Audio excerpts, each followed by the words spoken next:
Sorry naman kung pang mahirap ang Malaysian concept So ito tignan natin kung pang mahirap talaga. So isa-isayin natin yung mga presyong nagastos natin dito. So umabot-abot na rin tayo sa bolts. Higit kumulang mga, sabihin na natin mga 9 to 10,000. So nabili natin yan ng 10,000 pesos. So around 11,000 siguro to. 11,000 or 10. Okay, open spec, ano to, 12,500. Presyo nung shock is 3,500. Plus yung magic lower, 900. Plus yung mga pinalitan sa loob. Okay? 300 lang yun. Ay! Ano ba? 30k na ang gastos mo dyan. Ha? Bakit ka na niyo inabot? Narinig na. Sabi ko mahuli ka rin eh. Tama yung sabi ni Barney. Ano sabi, G? Pambili ng diaper ng anak mo, pinabibili mo ng pyesa ng motor mo. Isang vlogger, nahuli ng asawa. Sa labas na pinatulog. Totoo namang pangit ng Raider 150 mo, pang mahirap, Malaysian concept ka pang nalalaman. Kung nag-Thai concept ka, magiging idol pa kita kasi mahal talaga mga pyesa nila. Just saying lang. Pang mahirap pala tayo, boy. Sorry naman. Sorry naman kung pang mahirap ang Malaysian concept So ito sa lahat ng mga Malaysian concept, totoo ba na pang mahirap lang yung concept natin? So Thai concept daw talaga daw yung Pandiinan.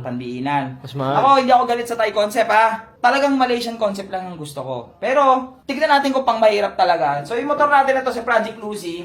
Ayan, kita nyo naman. Tapos, marami pa tayong piyesang hindi nakakabit. Siguro, 75 to 80% pa lang to. Wala pa. Pero may show tayong nahabol sa So, isa-isayin natin yung mga presyong nagastos natin dito. Umpisa na natin yung kaha. Kaha ng Raider natin. So, reborn to. Reborn. Convert natin to Gen 1, lahat na yan. Umpisa natin sa kaha. Lahat na yan ito na yun. Ito na yung kulay na yan. Yan So, nabili natin yan ng 10,000 pesos. Kasama na headlight. Kasama na to lahat. Kasama na to lahat. Lahat na yan. Flarings, 10,000 pesos. Sunod naman natin, odometer. Odometer, yung loob. Laman loob ng odometer natin dahil Gen 1 yan. Nakabili tayong second hand, 3,500. Second hand, 3,500. So, sunod na natin, yung mga piyesang hindi muna nakakabit, kakabit pa lang. Orleans, yan, original, stabilizer. Second hand ko nabili, 13,000. Second hand, pero brand new nito, nasa 22,000. 22, 24, 25, yan ang brand new niyan. MSD, original, ignition, original din, 6,000. 6,000 pesos may get. Hindi kalimutan ko na pero 6,065. Tapos, gulong, mags. Mags natin, harap likod, pares na. Ang brand nito X-Mod. So yun yung brand niya, X-Mod. Yan, presyo niya, pang sniper yan, 9,500. 9,500. Tapos gulong, Maxxis, Bolans. So original Maxxis siya. So makita nyo dito sa kabila, made in Malaysia siya. So pang Malaysia talaga siya. So ang presyo niyan, harap likod din, 6080, 6070. Ang presyo niya is 3,800. So next naman natin, front shock. Ang brand niya is Tobaki Racing. Tobaki Racing. So pang sniper na rin to, kinonvert natin. So plus the magic lowered, plus the labor, lahat-lahat na kasi kinonvert to. Presyo nung shock is 3,500. Plus yung magic lowered, 900. Plus yung mga pinalitan sa loob, okay, 300 lang yon. So compute na lang ninyo. So yun yung nagastos natin dito sa front shock. Front disc, Dyno Pro 2 plus 2,500 ata. I'm not sure, nakalimutan ko na 2,500. Plus GR5 na bolts, 4 yan. GR5, so mamaya na natin yung bolts, compute natin yung bolts din mamaya. Pero 2,500. Sa likod, ordinary disc pero stock size. Ito 500 pesos lang to, mura lang to. Next natin, Dyno Pro flange hub.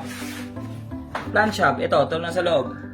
Dyno Pro flange hub. So, ang presyo nito is 2,500 din. 2,500, 2,300, 2,500. Tapos, Dyno Pro swing arm. Pang Raider, Raider 150. Raider 150, ang presyo niya is 6,000 pesos.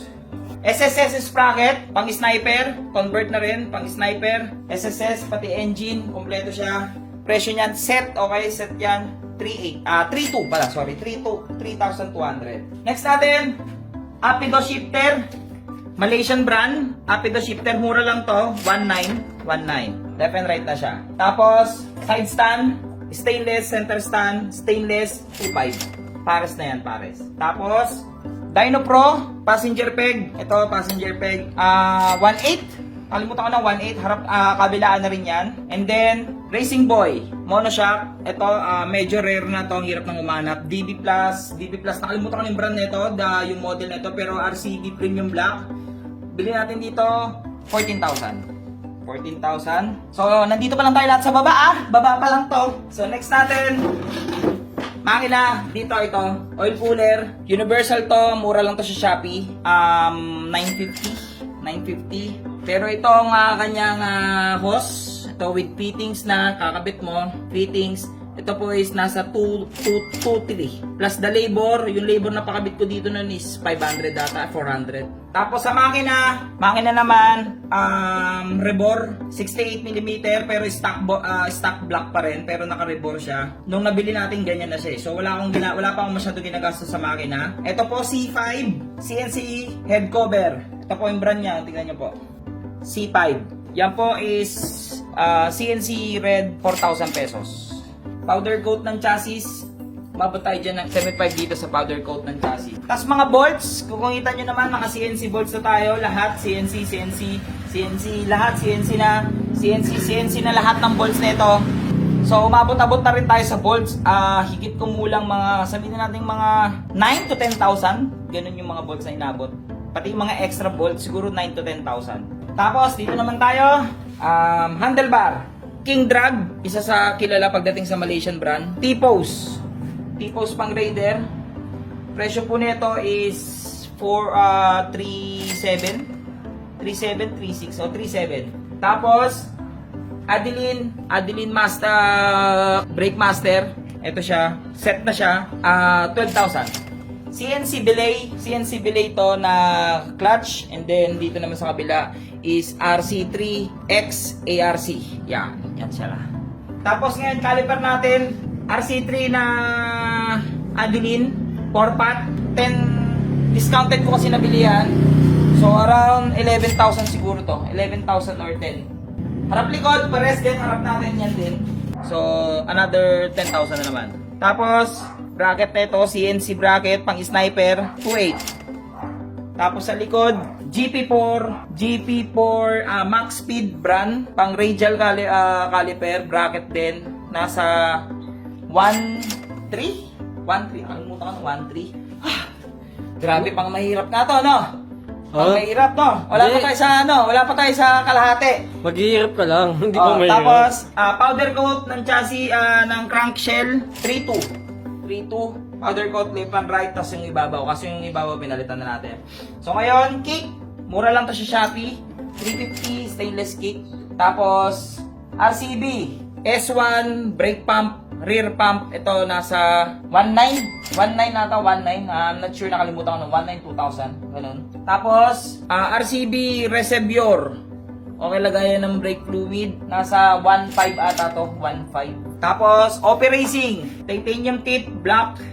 Okay, open spec. Ano to? 12.5. Tapos, hindi pa dumarating yung fittings natin. Actually, on the way na yung lalamove ngayon. Kakarating lang. So, yung mga fittings natin dito sa preno, mas maganda sana kung mas makikita nyo eh. Pero, ang gastos ko po doon, yan, Sweet brand siya. Sweet brand. Tapos, Brembo quick release siya. So, ang bili ko doon, 6,000 pesos. Harap likod na. Harap likod. Plus, pinapittings natin siya ngayon. So, yung fittings, medyo malaki yung inabot. Mabot ako ng mga paligo-ligo kasi noon, 90 degree, tapos may 45 degree, tapos maraming gagawin. Mabot ako mga halos 6,000 pesos pa. Additional pa yun dun sa cost natin. 6,000 to, tama, 6,000. Tapos, Koso, voltmeter yan. Voltmeter, 1,000 plus to. Nakalimutan ko na yung exact price. 1,000 plus. Tagal na kasi. Tapos, Daytona grip. Original din, Daytona. Nakalimutan ko na yung presyo nito eh. Pero around, 1,000 plus din ata. Hindi, nakalimutan ko na yung presyo, pero basta ganun. 1,100, 1,000, basta ganun. Tapos, ito, makikita nyo ito. Dyno Pro Bar N. Ito 1.5. Tapos Daytona quick throttle nasa ano to 3,000 plus. 3,000 ba yan? 3,000. Tapos Daytona fat switch, tapos yung slim switch ko guys hindi pa dumarating pero bayad na siya. So pares ko siyang binili. Nasa 6,000 plus siya, 6,000 plus. Tapos ito pa mga additional Hanley center nut 1.8. Tapos meron pa mga hindi pa nakakabit. Ito rin Hanley din. Yan, para dito naman yan. Dito, para malinis tignan. Hindi pa nakakabit kasi wala akong grinder. So pares 2.5. Hindi, 1.7. Tapos ito pa, the rest, lapit mo. Mga hindi pa nakakabit na ibang GR5. Ito, mga GR5. Mga hindi pa nakakabit. Siguro mga nasa ano rin to. Siguro mga nasa 4,000 pesos din lahat yan. Tapos, dito, bypass hose. Original din. 2.3. Ay, hindi. 1.8 na pala, sorry. 1.8. Tapos, kung makita nyo, naka 30mm tayo na koso. Yan o, 30mm koso KSR na koso. Nasa ano rin yan, around 4,000 mahigit. Nakalimutan ko na rin yung exact price, pero 4,000 mahigit. Tapos, yung ibang mga detalye, hindi ko na rin nakita kasi nga, medyo madami pa eh. Tapos, upuan. Upuan natin, Dyno Pro. Mura lang naman to, 1.5 lang naman to kay Boss Maki. Tapos, ang dami pa, no? Ang dami pa talaga. Ha? Ang dami. Battery mo, yung... Hindi, yung battery normal lang naman. Ito, CNC rin. Ito, mura lang to Shopee. CNC gas tank 900. Tapos ito, powder coating gas tank natin nasa 800. Wala pa dyan yung mga labor ha. Yung ibang mga labor, siyempre mga ibang labor. Wiring, wala pa yung labor ng wiring. Naka full wave na rin pala to. Full wave para hindi maglobat. Naka battery operated na rin. Para maganda yung wiring, gumagana lahat. Ito, mga ilaw pa. Bukod pa lahat yan, yung mga ilaw na yan. Tapos marami pa tayong mga pinagawa. So katulad nito guys, kung makikita nyo naman, kakapakarbon, ito, nagpa-carbon tayo ng mga parts. So yan yung presyo, 12 block 3.5, 12, 3.5, 2.5. So plus, 13,500 pa pagdating sa carbon natin. Tapos naka-schedule na rin tayo ng repaint. Papa-repaint natin to ng cream pa rin, pero kakaibang cream pag natutukan ng ilaw. Yung pag natutukan siya ng ilaw, pag naganyanan siya ng ilaw, lumalabas yung pagka-red. May red na makikita. So ayos, di ba? So ang presyo sa atin ng pintor, kaibigan natin, piniresyon tayo ng sobrang murang-mura lang, 6,000 pesos. Ito, nakalimutan ko. Bagong clutch cable. Mura lang naman to, 600 lang to. Pamalit natin dito kasi ito putol na. Tapos, like what I said, wala pa dyan yung mga ibang labor natin. Ayan, kasi katulad yan, papakabit pa natin yan. Wala pa yung mga ibang labor. So yung total na nagastos natin dito, ilan yung compute mo? 213. Oh. 2,100 pesos. Yun yung gastos natin dito. So marami pa tayong mga hindi nakakabit kasi marami pa tayong bibigyan Wait lang. ng pizza. Bakit? Lagi ka. Wait lang, nagbablog, tapusin lang natin. Tangik. Tapos, Oh, God. may bibili pa tayo dito sa makina. Mahal pa yun, tapos full Uy, titanium wait lang pa. kasi. Full time. Bakit nga? Tingin sa lagod mo. Bakit? Tumingin ka nga. Akala ko ba, 30k na nagastos mo dyan? Ha? Bakit ganun yung inabot? Hindi, ano lang. Nagbablog lang kasi ako, nagyayabang lang ako. Hindi naman talaga ganun yung gastos. Bahala ka dyan. Ha? Bahala ka dyan. Lagot ka. Diyan ka matutulog ha. Ha? Diyan ka matutulog sa labas. Uy. Bahala ka. Hindi. Uy. Uy, love. Uy. Narinig na. Sabi ko mahuli ka rin eh. Tama yung sabi ni Barney. Anong sabi, G? Sa labas ka matutulog! Tama yung sinabi ni Barney. Ano yun, bot? Tama yung sabi ni Barney. Pambili ng diaper ng anak mo, Sa pinabibili motor. mo ng pyesa ng motor mo. Kayo siguro yung nag-comment. O, bakit May kami? nag-comment Oo kasi nga. yun lang naman yun kaya. Nakikita pa kami sa video mo, kahit i-check mo, wala. Huli! Ano? Huli ka, no? Huli ka. Ano, dalawa kayo ni Pulgas. Sa labas kayo matutulog. Sa vlogger, nahuli ng asawa! Sa labas na pinatulog! Nalakan. Tama lang yan. Wala nang love-love! Puso lang! Inuuna mo yung motor eh. Yun na nga kayo, chismoso kayo. Boss, bakit sa matulog dito? Tayo, nagpa-vlog lang ako, nag-ano lang yun, epal lang yung presyo nun. Ano lang talaga, 30k lang nagastos ko dyan. Talaga? May bago ko pa pyesa. Baka sabihin ko nasa 300. Ay, nako. Doon na kayo. Doon na kayo, basta nga kayo. Kaya di ako matulog sa motor mo. May extra kung unan kami dyan. Wala akong pakialam. Dito kami. Full gas, baka Doon na kayo, doon na kayo. Sige na. Uy. Boss Lucio, pinatulog sa labas. Ikaw kasi pinapatigil na lakit eh. Excited ka pa eh. Kang mali ko ba? Sana sinabi mo na agad. Para Sabi ko, wait lang eh. Teka. O ngayon, pati ako nadamay. Sige na. Ano mo na yan? Usapin ko yun.